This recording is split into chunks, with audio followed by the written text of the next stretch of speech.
10 p.m.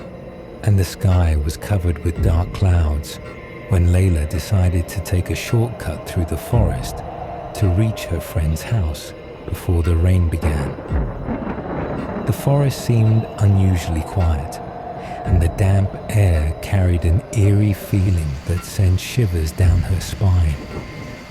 The towering trees stood like silent giants, and the crunching sound of her footsteps on the dry leaves echoed around her. The deeper she ventured, the more she felt like the shadows were moving around her, and a chilling cold seeped into her bones. Suddenly, her flashlight flickered and went out, plunging her into complete darkness. She frantically tried to turn it back on, but it was no use.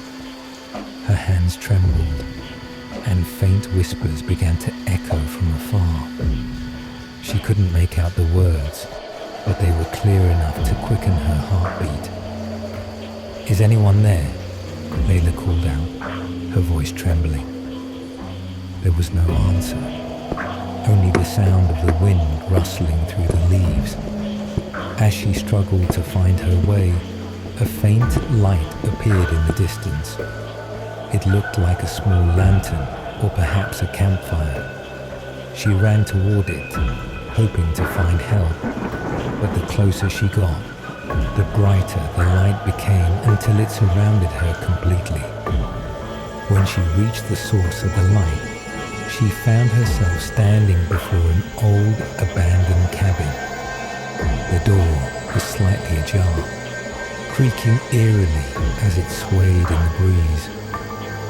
Overcome by a mix of curiosity and fear, she stepped inside.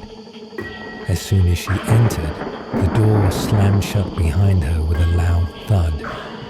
Inside, the walls were covered in strange symbols, like ancient runes or cryptic spells. On a table in the corner, a circle of lit candles surrounded a small doll made of cloth and wood. As Layla moved closer to the table, a faint, chilling laugh echoed behind her. She spun around quickly, but there was no one there. Suddenly, the candles began to extinguish one by one, plunging the room into darkness. Before she could scream, she felt a cold breath against her ear and heard a whisper. "Welcome to our curse. You'll never leave." The next morning, villagers found Layla's shoe at the edge of the forest, but her body was never discovered. Since then, the forest became known as the Haunted Woods, where it's said that anyone who enters never comes back.